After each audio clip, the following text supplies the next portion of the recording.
waiting for. Everything you want is right here. We gon' give them what they came for.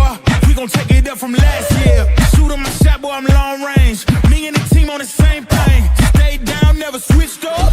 Only thing changed was the game. I'm in the zone now. Nothing can change what we on now. When I pull up, know it's going down. Foot on the gas, ain't no slowing down. Aiming for greatness, no settling. Kick down the doors, they won't let me in. Taking no L's, yeah, I gotta win. Watch me kick down the doors, they won't let me in. Who running the game now? Foot on the gas, can slow down. No, my team, we holding it down. We know we running it now. Watch the game change. Watch the game change. Watch the game change. Watch the game change. Welcome to another edition of the It's Cavalier podcast. It's your boy Mac. And tonight our Cleveland Cavaliers took on the Orlando Magic for the second time in as many games. And listen, I knew right out of the gate that Orlando would be seeking revenge after being beaten in convincing fashion on Saturday night in a performance that saw Donovan Michell record his 24th game of the season with at least 30 points. It saw Lonzo Ball play officially and impactful basketball, and Evan Mobley poster peanut butter palo. It was quite an eventful game despite both teams missing key pieces. That said, everything that I mentioned before that game applied just as it did tonight. Palo and company can still be a dangerous team if you don't take them seriously enough. Banchero remains one of the NBA's most effective shot creators. You saw that tonight, even if he isn't as efficient in isolation as some people tend to think. In addition to that, on the other side of the ball, Jalen Suggs and Anthony Black are extremely irritating perimeter defenders, or are capable of being. They are capable of making life difficult for your guards at the point of attack. The latter actually has the 6th highest odds to win the most improved player award this year as of right now, and the former is currently still within the 96th percentile in terms of perimeter isolation defense. In fact, just a quick note on him, because all summer, all I heard from a very large number of fans was that the Cavaliers should trade Darius Garland for Jalen Suggs based on his defensive chops and burgeoning offensive game. Both are overrated, in my opinion. So I got to start the pod out this way, right? Pulled the graphic, have the stats for you. This is before tonight's performance. Tonight's performance is not going to help because Spider Mitchell absolutely cooked the shit out of the Orlando Magic. But in 8 regular season matchups between Spider and one Jalen Suggs, he's not actually been that much of an irritant on Spider. 19 of 41. Ladies and gentlemen, that is 46.3% from the field. That is 7 of 17 from three-point range. That's 41.1%. And again, that is an 8-game sample size. Say what you want about the defensive field goal percentage stats, and sometimes they get levied to the closest defender, but Jalen Suggs, much like he is in that picture right there, constantly on the floor. Donovan's cutting right past him, driving right past him, getting to the rim at will. They have no answer for him. Postseason, that's where a lot of people's memories tend to get a little bit murky, right? 14 of 34 in 7 career games versus one another. That's 44.1%. That's manageable, I guess, including the 3-point percentage of 4 of 12. That's 33.3% from 3-point range. But this does not scream defensive irritant to me. This does not scream elite defender. This does not scream the spider stopper to me, because that just is not what has been going on when it comes to Jalen Suggs versus Donovan Mitchell. It's just not the case. And you saw more of that tonight, as it just didn't look like they had an answer for him. And I absolutely loved the fact that Spider, every single time these guys match up, they seem to take it personally. Don't get me wrong, Suggs does too, but he has no answer. He can't stop Spider. Nobody on that Orlando Magic team can. Anthony Black did his best at times. You saw a couple of different matchups out there tonight, but I had to start the pod off that way because I got to poke a little bit of fun.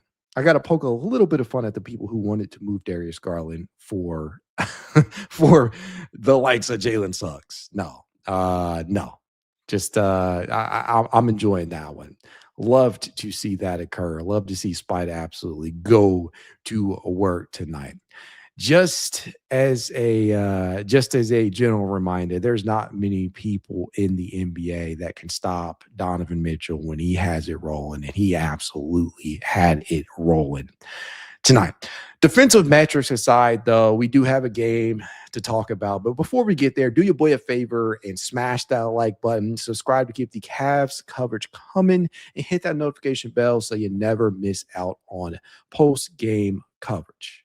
Now, entering tonight, there was a couple of things that I had on my mind. One, would the Cavaliers be able to continue this paint dominance that they have tried to employ as of late? Because the main priority entering tonight remained attacking that Orlando Magic defense in the interior, as they are allowing the 10th most points in the paint at 51.9 per game. So you had to attack.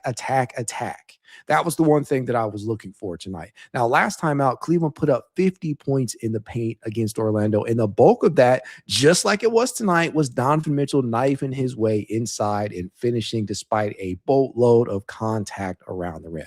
So, how, in fact, did things start off tonight? Well, to be honest with you, not as ideal as you probably would have hoped for, right? The Cavs committed 2 early avoidable turnovers, as both Donovan Mitchell and Jaylon Tyson were a little too careless at times with the ball, which led to some points off of turnovers for the Orlando Magic. Now, don't get me wrong. There still seemed to be an emphasis on getting into the interior, and that worked, as I mentioned.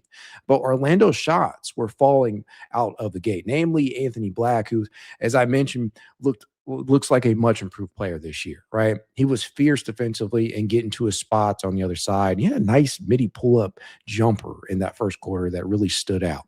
And quite honestly, the Magic were much more aggressive defensively tonight. You saw a lot of press coverage, especially as the Cavaliers were trying to bring it up into the half court. That was apparent from the tip-off, especially after a Cleveland defensive rebound that saw the Cavs forced into a timeout simply because Evan Mobley was being hounded and couldn't get the ball past half court. And Donovan Mitchell wisely called a timeout as a result of that. Now, right out of that timeout, Donovan Mitchell drilled a triple from the right-hand corner to cut the lead to 10-13. And at that point, they were engaged in a slugfest, a back-and-forth affair. All of that said, this game was defined early on by a vast amount of turnovers by Cleveland. I think 6 up to that point, as my note-taking, as I was taking notes during the game. They had 6 turnovers up to that point, which in turn led to 7 points off of turnovers for Orlando. Yet you will not win a lot of games when you start a game off like that. It's just not often a recipe for success. That and a complete lack of shot making from the outside, as numerous Cavaliers clanked shots off the rim. They shot a collective 2 of 10 from three-point range, which led to an 8-0 Orlando run, which was finally broken up by a Larry Nance Jr. layup at the rim. Now, here's the thing. I think that sometimes what these stats do when you're looking at it, especially if you're not watching the game and you're just looking at, oh, wow, the Cavaliers shot 2 of 10 from deep. That's fucking terrible.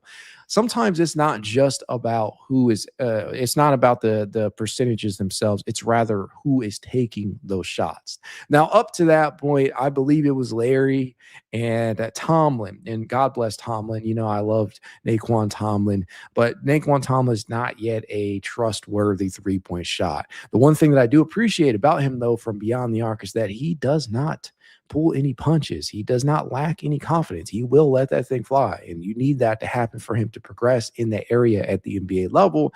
But I say all this to say that sometimes there's more to percentages than just all the Cavaliers can't shoot. Sometimes it is truly who is taking those shots. Regardless, Orlando would wind up leading 32-22 after the first, which again was not ideal. It was a first quarter that included many avoidable turnovers. And entering the second quarter, one thing was extremely clear to me, that being that the Cavaliers needed to clean that shit up. Entering the second quarter, the Cavaliers rolled out a lineup of Donovan Mitchell, Evan Mobley, Tyrese Proctor, Naquan Tomlin, and Larry Nance Jr. They all share the floor. Now, I didn't mind that lineup per se, but it definitely needed more reps together entering tonight. They hadn't played a lot together, that specific lineup. Tomlin got things kicked off for the Cavaliers with a right corner tray. And his energy, you know, despite the lack of shot making at times, remains an extremely vital piece for this team. He can play really, really sped up, sometimes to the team's detriment, but you'll love it, to be honest, because he's always pushing the pace out there. As for Evan Mobley, right? He recorded his 500th career block tonight. He also knocked down a second quarter trade, which was nice to see because that 3-point stroke has been off lately. But hearkening back to the former point, that block, I mean, to enter that 500 blocks territory in the wine and gold, that is he became the fifth player, just the fifth player in team history with at least 500 blocks. And he is also the youngest Cavalier in team history to reach 500 blocks at age 24, which is just absolutely insane to me. It just goes to show you how great of a shot blocker he is. He's not a guy who's going to rack up a ton of fouls either while doing so. So he doesn't really hunt blocks. Now, if you were wondering who those other four players are, Big Z, Zydrunas Ilgauskas at 1,269 blocks. Hot Rod Williams with 1,200 on the dot. Larry Nance Sr. with 1,087 blocks. And, of course, LBJ, LeBron James himself, who the Cavaliers will face off in their next game, if I'm not mistaken, 695 blocks. So Evan's got a long way to go before he gets into the top three. And he's got a long way to go before he even gets to LeBron. But to enter that territory at just 24 years of age, it's pretty awesome in my mind. I mean, that's quite the thing, at least in my estimation. That said, much like he has all season, Donovan Spider Mitchell carried hard in the first half of this game. He drilled triple after triple after triple after triple to help cut the Orlando lead to 3 almost midway through the second frame. He had 21 points up to that point, as of my note taken, and was a very efficient 7 of 9 from the field, including 4 of 5 from deep. And the Cavaliers needed every bit of it up to that point in the game. He helped Cleveland go on a 10-2 run to cut the lead, and then they eventually took that lead after a Dean Wade steal and a make on the other end in transition. It was just a pretty back and forth affair up to that spot in the game. These dudes were absolutely locked in on both sides in the second quarter, if I'm being honest. And they finally managed to get Jarrett Allen involved in the pick and roll, with both Lonzo Ball and Craig Porter Jr. initiating things in that regard. And then again, Donovan Mitchell continued his high level of play, making numerous buckets and making the hockey assists whenever necessary. And he capped off that brilliant first half with a beautiful mid-range pull-up to beat the buzzer, putting the Cavaliers up 61-56. That was some MVP type shit out there in the first half, really in the game in general, from Donovan Spider Mitchell. This dude just continues to play at an extremely high level, and I know he won't win the MVP, but man, I mean, it's hard not to be impressed by what he was able to do, what he is able to do on a nightly basis. Now, through the first 2 quarters of this game, Donovan Mitchell had 26 total points, 2 rebounds, 2 assists, was a very efficient 9 of 11 from the field, including 4 of 5 from deep, and he was 4 of 5 from the charity stripe. He was the clear leader for the Cavaliers that we know him to be, and couldn't ask for anything more out of Donovan Mitchell than we got from him up to that point.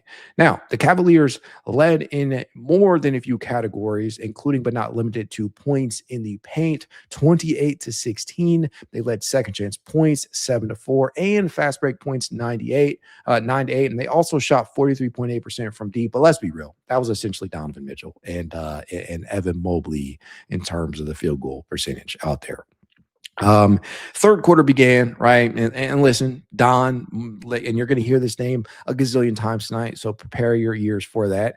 Donovan Mitchell continued to cook into the third quarter, drilling numerous triples and carving up the Magic defense on the interior. He scored Cleveland's first 8 points to open that frame, and it wasn't long before guys like Jaylon Tyson, Evan Mobley, and Jarrett Allen got in on the action. Now, for Evan Mobley, it was a couple of different sequences, but in general, first couple of things that stood out to me was, one, the cut to the rim off an assist from Dean Wade that resulted in a dunk. And we'll talk about Dean a little bit later.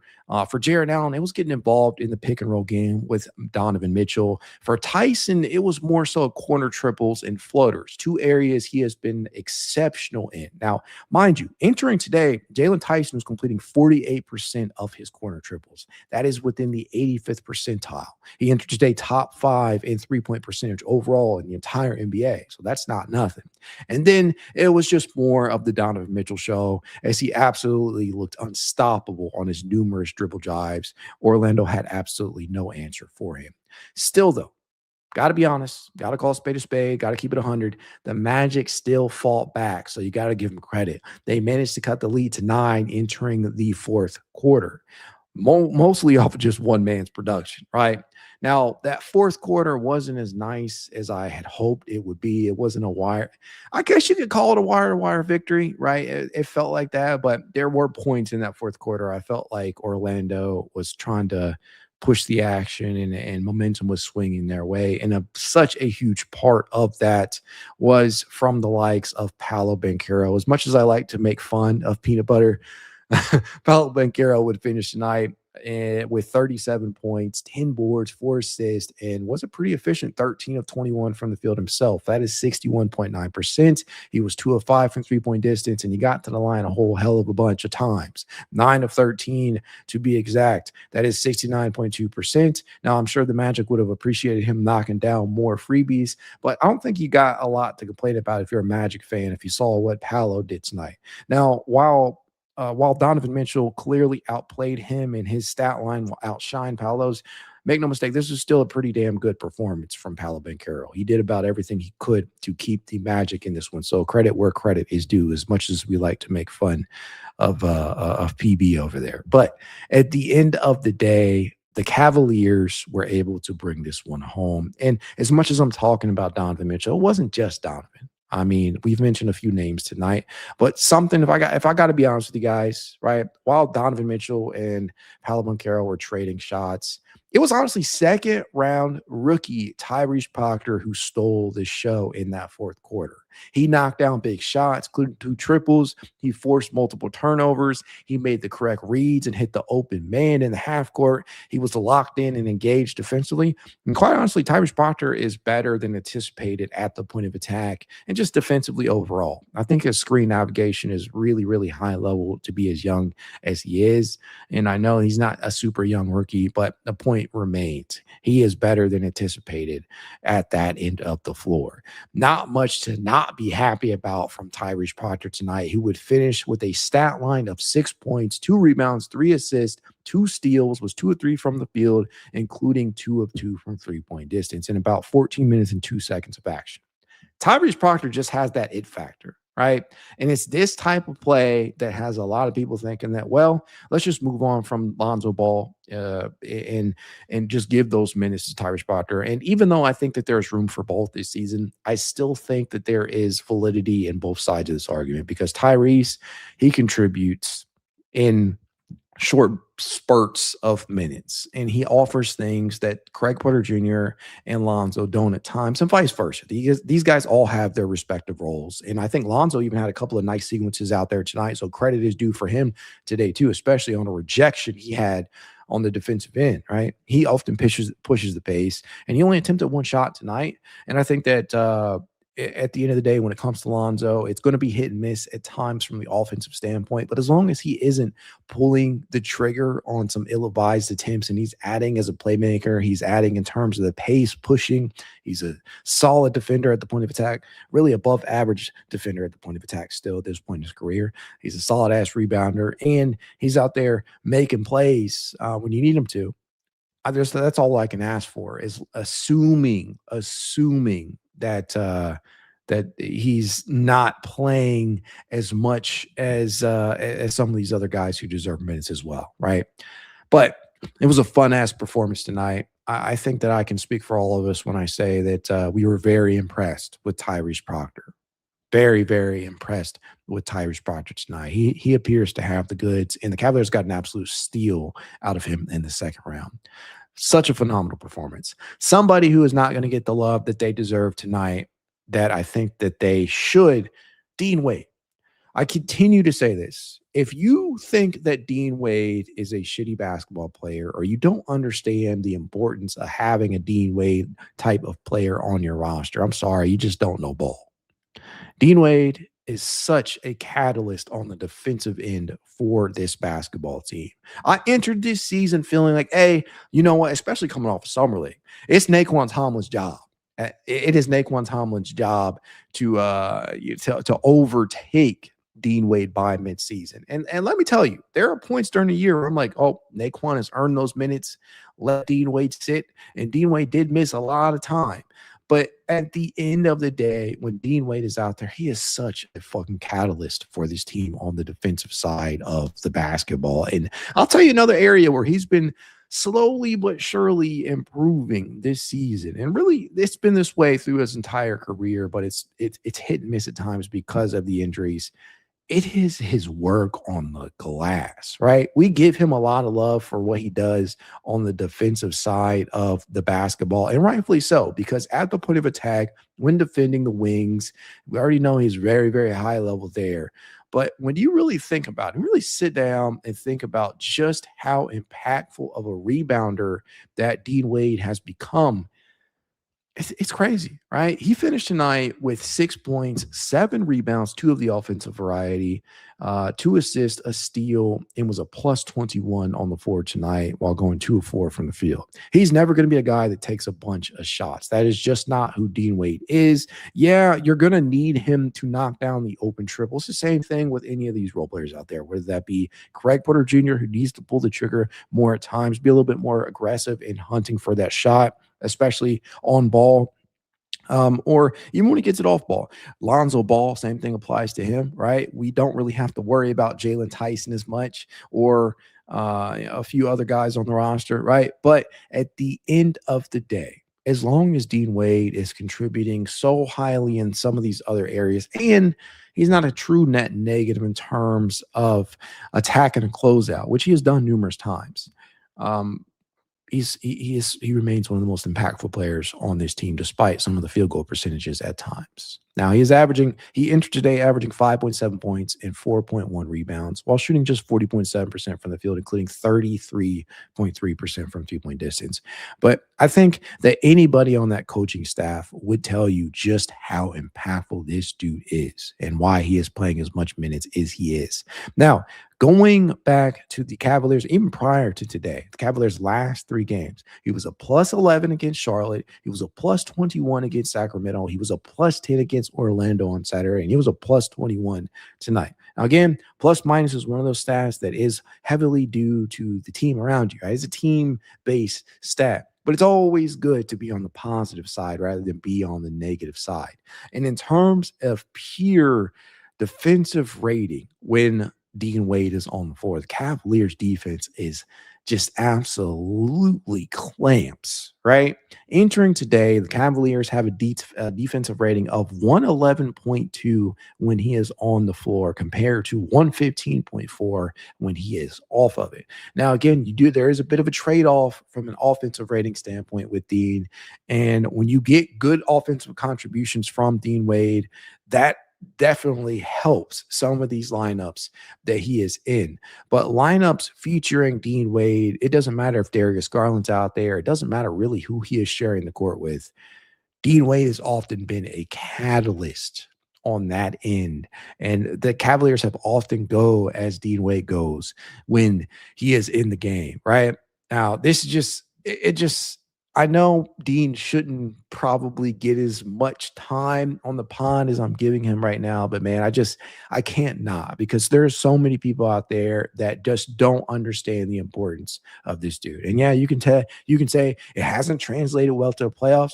Well, shit, it hasn't translated well to the playoffs for many other players on this roster. There's maybe 1 to 2 that it actually has. Donovan Mitchell, Evan Mobley. Jarrett Allen's been hit and miss. That's a whole nother conversation. Darius Garland, most of his problems have been on the offensive variety and health. And that on down the line, on the rotation, in the roster, it's been the case for everybody, even Dean. But what I'm trying to say here is that people need to understand that at $6.6 million, Dean Wade is more valuable than you might think, right?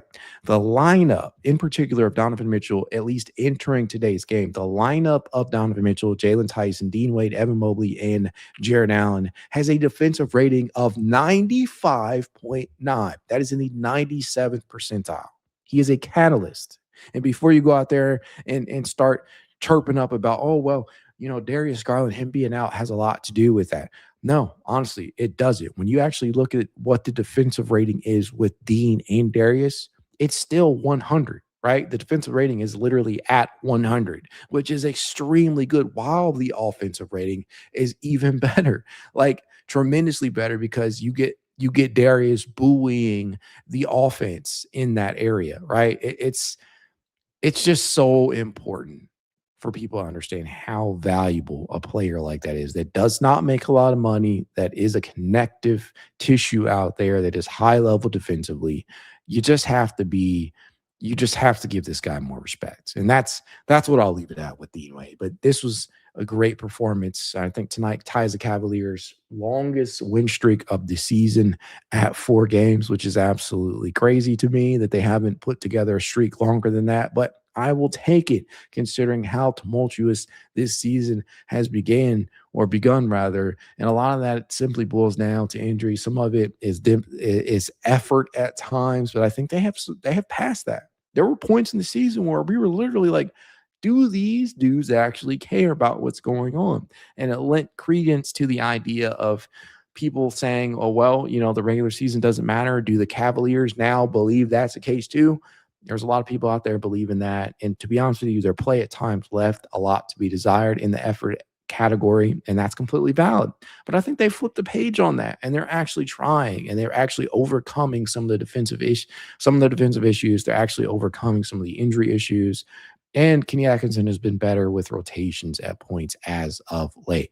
Now, after tonight's victory, they're 28-20. They're still the 5th seeded team in the Eastern Conference, at least as of recording this. They have now won their last 4 games. They are 7-3 in their last 10, and I think they've won 10 of their last 15 or something like that. It's been absolutely crazy. And we do this probably every stream, but when you look around the rest of the Eastern Conference, the margin between 2 and 5 is paper thin. It's paper thin. Now, as of right now, as of recording this, Boston is 28-17, and they are up on Portland 77-68 in the fourth quarter. They appear very likely to be heading towards a victory, although that game's not over yet.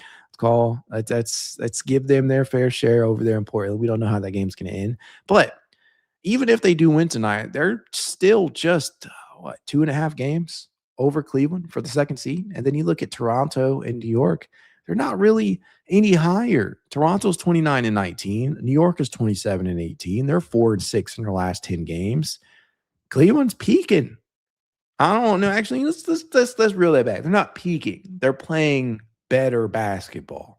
And they have not hit their stride yet, because they are missing Darius Garland. They are missing Max Strus. They are missing Sam Merrill. They are missing DeAndre Hunter. They don't even have all their best pieces out there, and they are still managing to find ways to it. Now, whether that's Donovan Mitchell just beating motherfuckers over the head with dribble penetration out there, or crazy levels of efficiency in terms of shot making, or Jaylon Tyson stepping up, or Tyrese Proctor being a gem on the defensive side of the basketball and knocking down timely shots, right? There are so many different things. Or Evan Mobley becoming more aggressive in terms of the ball handling out there and putting the ball on the floor and attacking the interior with dribble drives. All of these things have led to the Cavaliers playing so much better lately. Now, I know a lot of people are probably going to paint a correlation between Darius Garland missing time and the Cavaliers playing better defense. But to be honest with you, I don't put a lot of stock in that. I think that there are games where, right, you're going to need Darius Garland's orchestration out there, because Donovan Mitchell clearly is not a true point guard. And Jaylon Tyson has his moments where he legitimately can swing a game with his shot making, especially in terms of three-point shot making, all for the catch and shoot, where he would finish 2 of 3 today from deep, 66.7%. And he would end the day with 14 points and be very, very powerful on the glass, 9 rebounds and 4 assists. But at the end of the day, you're still going to need that second creator out there in Darius Garland. And I think it helps right now to get some of these guys good quality chunks of minutes in his absence. It's important for Tyrese Proctor to see these minutes. It's important for Craig Porter Jr.'s development to continue to get big chunks of minutes. 15 minutes and 29 seconds of action tonight for Craig, who would finish with 4 points, 5 rebounds, 5 assists. This short ass dude out here is pulling down rebounds with the best of them. Lonzo, right? Even Lonzo getting more and more consistency with minutes. And to be honest with you guys, him playing sporadically at times, it does have its benefits. One of those benefits is, well, if he's not playing, he's probably not going to get hurt. I mean, that's as cut and dry as it gets. And so keeping Lonzo healthy, if you don't intend on moving him, which is still on the table, much like it is for other players on the roster, like DeAndre Hunter or God forbid Dean Wade.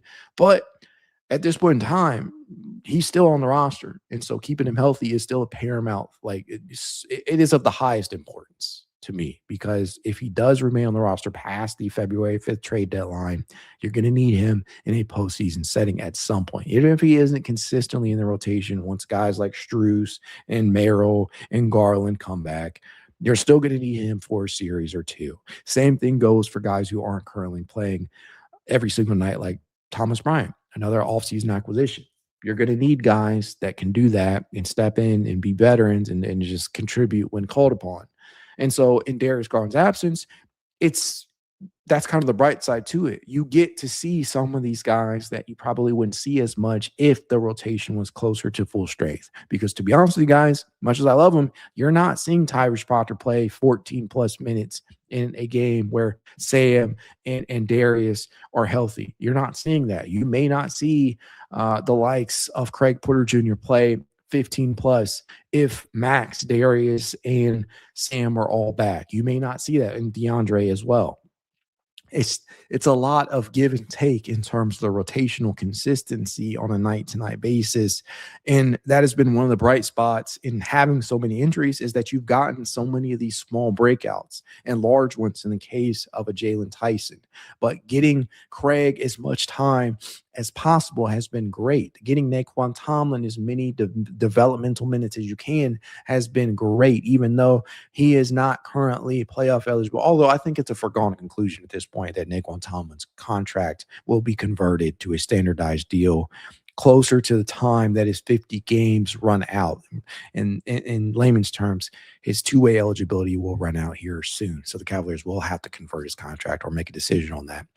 But I say all that to say there is a bright spot in the injuries that the Cavaliers have had to navigate this year. And I appreciate it, to be honest with you. Like, to me, that's such a great thing. But at the end of the day, I'm here for the wins the most. And for the Cavaliers to be starting to play better basketball, that is damn good to see, because there are points in this season where the Cavaliers legitimately made you think that they didn't care about the regular season as much as they had in other seasons. And it's pretty fine, right, to me. And I mean, it's crazy that in a game where you saw all these different things occur, it's crazy in a game where Don scores 40 plus for, I don't know, fourth or fifth time this year.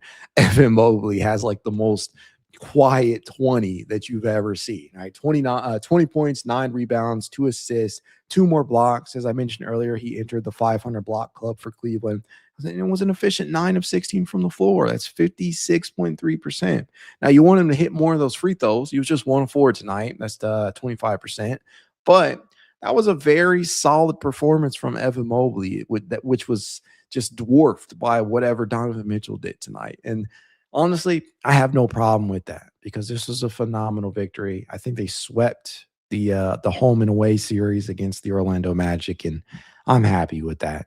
And now we can turn our attention to perhaps the final time that we will see LeBron James match up with the Cleveland Cavaliers, which is a sad thing to say. At the very least, I think it is the final time. And we really don't know, obviously. I think it'll be the final time that we see him in Rocket Arena. And obviously, what better jersey choice could you bring to the table than to wear the classics?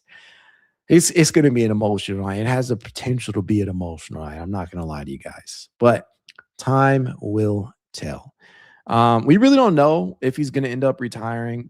He probably won't. But just in case he does, it's important to understand that it could very well be the last time you see him suit up in Rocket Arena for, or rather against the Cavaliers. We'll see. We shall see what ends up happening with LeBron, but I cannot wait to see that matchup. And what better time to what better time than to hop into the chat than now? Let's see here. There's a bunch of comments here. Golly. HJ17 Gaming says, I hate to be that guy, but this team has played Clamps Hall of Fame badge when DG isn't playing. Listen, again, I don't put a lot of stock into that. I think obviously the defense will look better with Darius Garland off of the floor, but there's clearly a cap to the offense too. It's a trade-off. It's one of those things that you can live with without him being out there as long as Donovan is doing his thing and you're getting contributions from Jaylon Tyson and Evan Mobley is playing more aggressively as the second option. That's all fine and dandy, but that's not sustainable throughout the entirety of a season, in my opinion. D Jackson X1K says, Mitchell's going off tonight. Did you see when he spins through multiple defenders and got the shot in the foul? There was literally no stopping Donovan Mitchell tonight. He was playing at a Hall of Fame level, for the 2K people out there. Floyd Phillips second says, Magic still can't shoot. Solid game from the team. Yeah, Magic, the Orlando Magic brought in Desmond Bane with the hopes and beliefs that he would turn the tide in terms of that perimeter shot making. And so far, I mean, while Bane is okay within his own right? You can't really talk too far down on Desmond Bane individually, but as a unit, it's not like Orlando really improved.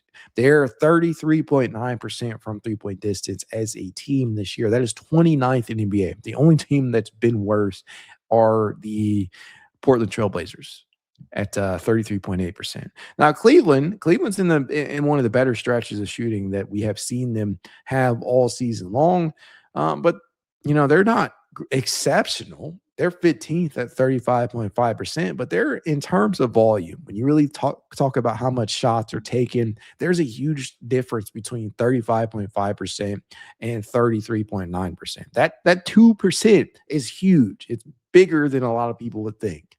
And that's considered that is because of how many shots are actually being taken. But yeah, I don't think Desmond really improved them in that area at all. John Montia says, why do they look better? I'm assuming that's in reference to DG or DeAndre Hunter not being out there. I don't know. I just think we fall into this trap as fans all the time where a team plays very, very well at points, and we automatically got to go to, does the team operate better without this player or that player?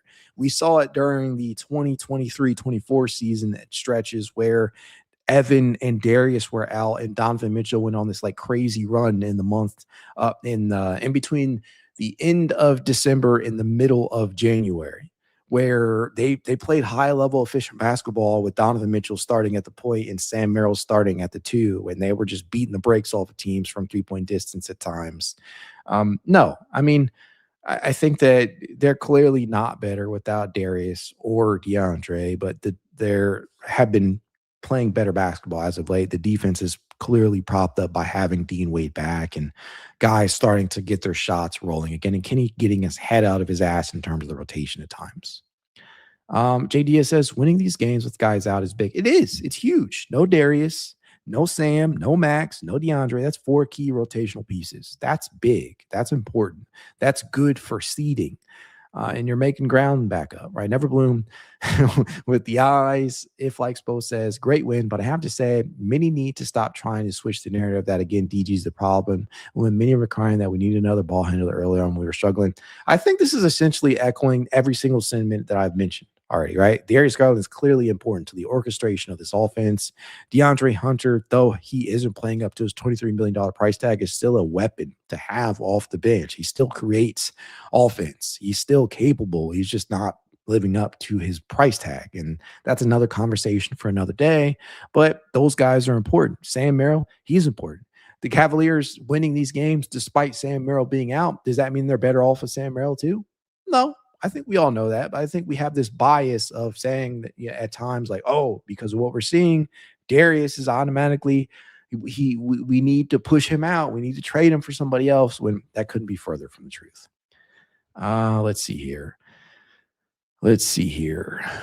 Sebastian Ramones, thanks, man. Appreciate you. Says Tyson Leap makes Hunter expendable. Hunter has all the tools to be a all NBA defender, but can't put it together. It's actually so frustrating. You were not the first person to say this to me. And quite honestly, it is the truth, right? They were always going to be in a situation where they have to choose between Sam Merrill, Max Strus, Jaylon Tyson, and DeAndre Hunter, because you're not going to be able to keep all of them. You can keep some of them, and Sam's already signed, but you're not going to be able to keep all of them. DeAndre Hunter appears to be like the most likely to be shipped, whether that be at the deadline, which I still don't think is happening, or in the offseason when he becomes essentially his contract will turn into an expiring one here pretty soon. So while I do believe that in the future you will see DeAndre Hunter moved, barring some like crazy finish to the season, like the Cavaliers winning a championship with DeAndre playing a huge role off the bench. Unless that happens, I think Jaylon Tyson is pretty clearly making that the case. And it may be less Jaylon Tyson and more so the fact that Max Strus will eventually come back. And Max is a big piece in terms of connectivity out there, especially with the bigs. And he's capable of replicating a lot of the three-point shot making, especially off ball. But we'll see. Appreciate the $7 though. Dude. I truly do. Cavs Muse says Cavs need something like Bron to get us over the hump. I mean, depends upon what hump you're talking about. Steph 80 899 says hot take, but Dean Wade is better than Hunter for winning playing basketball games. Hunter's completely replaceable, I think, but yes, we need Darius back and at full strength by playoff time. Fair, completely fair.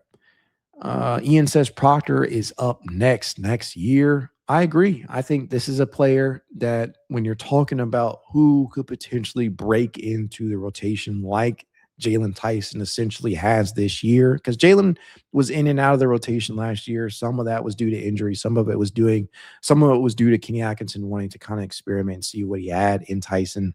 But clearly Tyson's taken a step this year and he's rendered himself an invaluable, indispensable part of this rotation. And I think Tyrese Proctor is very much cut from the same cloth in terms of having that breakout type of success, because you're already seeing the glimpses of potential here. And he plays sporadically. So you have to, in terms of percentages, you have to take that with a bit of a grain of salt, because Proctor is he is a very solid shot maker from three-point range. And he does have some all-ball creativity to him. He is a connective passer. And these are all things that he was known for at the collegiate level, albeit more efficiently and with more opportunities. But Proctor, though he entered today shooting just 33.7% from three-point distance, is going to be a valuable contributor in the future for this Cavs team. It's just going to require a couple of tough choices being made, whether that be, we feel comfortable enough with Craig Porter Jr. and Tyrese Proctor taking that role on completely from Lonzo, who's making $10 million next season. There's just so much that could occur between now and then, but Proctor does look like he has the goods. I'm really, really excited about that. Truly, truly excited about that. D Jackson says, will Jaylon Tyson be in any games for the All-Star break? Yeah, the Rising Stars game. If you haven't seen this yet, D Jackson, I actually posted like a 10-minute long highlight reel featuring all of Jaylon Tyson's dunks, some of his best three-point makes, some posters there, some of his best assists, some of his blocks. I put it all together in one 10-minute package commemorating the amount commemorating the moment for Jaylon Tyson. That's pretty cool. Cavaliers don't always get represented in the Rising Stars Challenge, so it was nice to see him out there, or rather nice to see him get recognition as he was lumped into the group of sophomores that got chosen this year. So that's cool. Can't wait to see the Rising Stars game. I don't always watch that. I got to be honest with you. If there's not a Cavaliers member involved, it does not always get my attention during All-Star Weekend. I've been hit and miss with it over the last couple of seasons, but I'm definitely going to be locked and tuned into it because he'll be there. A's 8975 says, I love how Lonzo got play time while not being central to the offense. Need more of that for him to be useful. It's always so hit and miss in regards to Lonzo play time, because while there is validity to letting him run the offense and living with whatever he brings offensively, it's still very critical most of the time. Not all the time. Most of the time, it's still very critical that he at least is capable of knocking down that open 3-point shot. But in games where he clearly is making up for the lack of attempts, or he's not necessarily shooting as efficiently as you would like him to, and obviously that's been the case this year. When he's doing shit like blocking shots and rebounding at a high level like he did in the previous game, or he's throwing guys open or pushing the pace in transition, yeah, you can find him some time. But for him, it all centers back. Like, if you want him to play consistently once these guys do come back, it's all going to boil down to that 3-point shot, or he'll be a sporadic play or a matchup-based guy. We'll see. We'll see what ends up happening. As far as D Jackson down here says, and what's going on with Killian Hayes? I seen you made a video about him the other day. Yeah. So quick disclosure about that. One, Killian Hayes is not eligible for a two-way contract. In that video, even though I pointed this out in the actual even though I pointed it out in the signing video for Killian Hayes, I completely forgot about the fact that he's not two-way eligible. If he was to sign with the Cavaliers, they would have to do so outright, or he would have to sign like a 10-day contract. So for them, I do not believe they will sign Killian Hayes. Maybe they reward him with a 10-day contract to give him that boost in salary, or maybe they just want to see what he has if they can't find somebody on the buyout market, which is still an option. But it is heavily tied to the direction they want to go in with that final roster spot, because can remember, Naquan Tomlin still has to be converted. And maybe some of this is like pending, or rather dependent on what they do with Lonzo. But I don't, if I was a betting man, I'd say we probably don't see Killian Hayes with the big league club. We'll see. We shall see. And no, they did not. Yeah, they waived him, but he signed an Exhibit 10 contract. So he is with the Cleveland Charge as of right now. And he's been very good for them, but he's still struggling in one key spot, that being the 3-point percentage, even though it's on high volume. I do think that the Cavaliers will do something around the deadline if they can cut enough salary to get out of the second apron. But a lot of those moves require you to move a lot of money. And maybe that's DeAndre and Lonzo in a 3-team deal that gets the Cavaliers below the second apron. But that requires a team like Brooklyn or Utah to take on basically absorbing all of Lonzo's $10 million and whoever that third team is who you're trying to really acquire a piece for in return. Like, there's just so many moving parts here. And even if you did something like that, right, it just doesn't really seem feasible, because team is not going to eat $23 million from DeAndre Hunter for nothing in return. That's just not happening. So there's not a lot of options here that will see the Cavaliers end up in the first apron, unless you're getting like I think one of the deals I pointed out was Lonzo going to Utah and Milwaukee going to, or DeAndre going to Milwaukee for Bobby Portis. And if you're doing that based off of Portis's contract, which is like $13 million, I think, somewhere around there, that does actually shed enough salary to have the Cavaliers in the or under the second apron.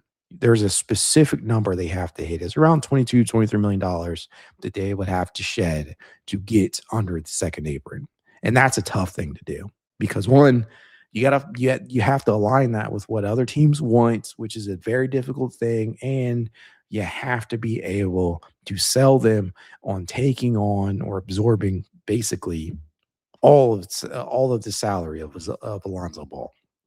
Don't know if it's worth it at this point.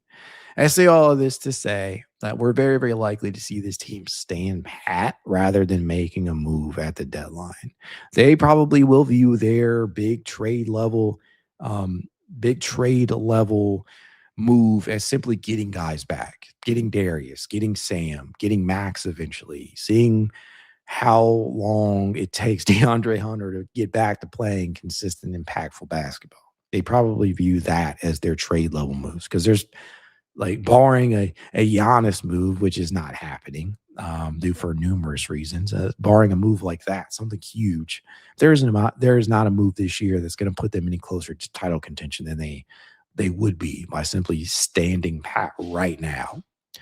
Sebastian Ramones says, "Hey Mac, you excited for the new DBS series?" Yeah, I think I'm glad that Dragon Ball is finally coming back. I'm glad that they're adapting the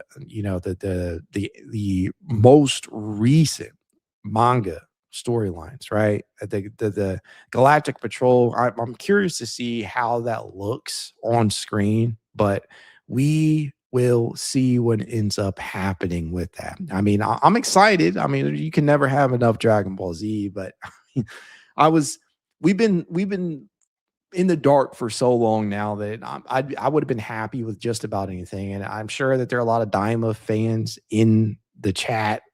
Quite honestly, I mean, I wasn't a huge fan. Like there are specific instances in the series that I enjoyed, but I wasn't a huge Daima fan. That's just me. We'll see. But I do legitimately look forward to the new Super Arc. We'll see. Andrew Coachell says, "Never say never, Mac. No one thought Luka would get moved either." No, but that was a very different circumstance. That was literally an idiotic move by a GM who had absolutely no business running the franchise at that point, right? Nico Harrison literally called up. He literally called up the Lakers and said, "Hey, you want Luka? We'll take Anthony Davis." Stupidest shit ever. Worst trade ever. We're not doing that. That ain't happening. Let's see here. Sebastian also says, "I was in 8th grade when Super ended." I mean, that's crazy, right? I'm going to be 33 next in March, and I mean, I grew up on DBZ, right? 90s.